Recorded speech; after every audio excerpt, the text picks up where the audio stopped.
Hello, in this video I'm going to show you the difference between a major 7th chord and a dominant 7th chord. First of all, let's go back to a basic major chord. Let's take the chord of C major, which is built on C, E and G. Now, when we work out chords in their basic form, we use the numbers of the notes from the scale. C is number 1, E is number 3, and the 5th is G. So when you want to play a major 7th chord, to that basic 3-note major chord, you also have to add a 4th extra note. And this is the 7th note from the major scale that this chord comes from. So in the case of C major, we go 1, 3, 5, C, E, G, and on the top we place the B note. Because if we play through the C major scale, note number 7 is a B, and that's why it's called C major 7. When these chord symbols are written on sheet music, they're often abbreviated to C maj 7. Now, where do you hear these chords? Well, you hear them in love songs,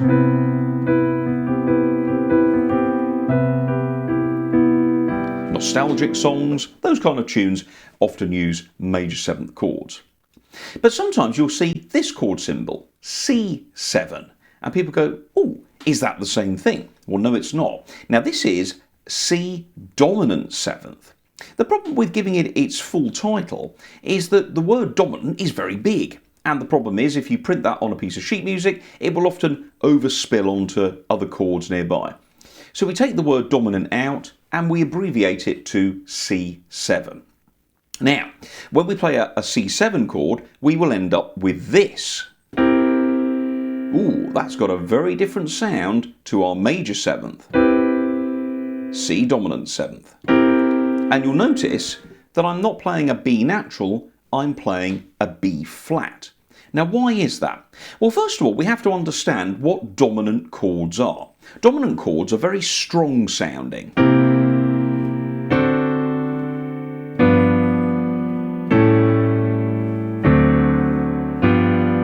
They push the music in a direction, and that's what they're called dominant. They dominate the music and they say we're going this way musically. But what you have to understand is that dominant chords don't come from the key that they're named after. So let's go back and choose a nice simple chord like F major. Now let's remind ourselves of the scale of F. That's right, B flat. Okay, now the word dominant is used to describe the 5th note of any scale.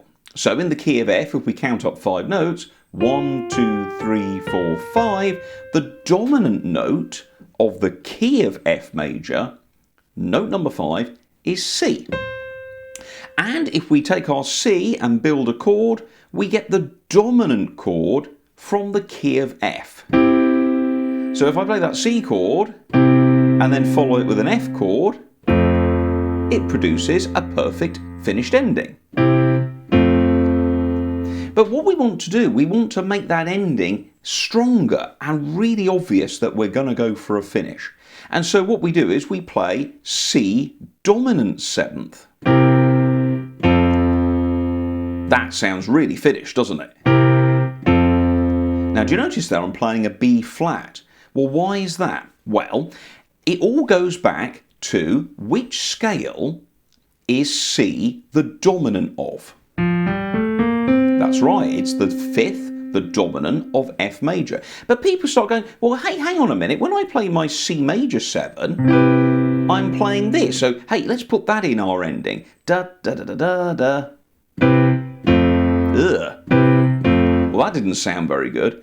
So C major comes along and it says, hey, F major, let's make an ending. And F major goes, okay, C, let's make you even more useful. Let's put your 7th in. And C major goes, yeah, okay, right, C, D, E, F, G, A, B, B natural. Right, here we go then. Da, da, da, da, da, da. And F goes, ugh, C, what are you doing? And C major goes, I'm putting my 7th in.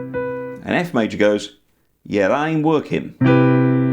So F major goes, well, what's your 7th note, C major? And C major chord goes, it's a B. And F major goes, ah. I don't use that B, I use this B.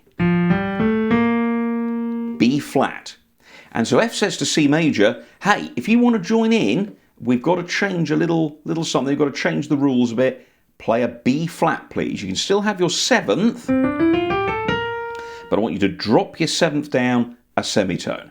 And that makes a C dominant 7th, because the B flat comes from the F scale, and the F scale's dominant 5th chord is C. So it can still have its 7th, but it has to be B flat.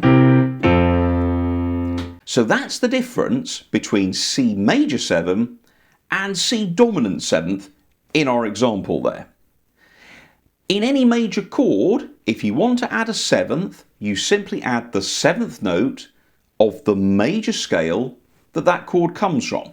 So I hope that's made some sense and it's cleared up a few musical points. My name is Tom Horton. Thank you for visiting my YouTube channel, Keyboard Skills Pro. Please give us a like, hit subscribe, and if you've enjoyed this lesson, you can get a bonus PDF free of charge when you subscribe to Silver Level or above on patreon.com/Keyboard Skills Pro to help support the channel. Have fun with major 7ths, everybody, and remember the different sound you get from a dominant 7th, the strong sound that is normally the ending. Thanks for watching, and we'll see you soon. Bye-bye.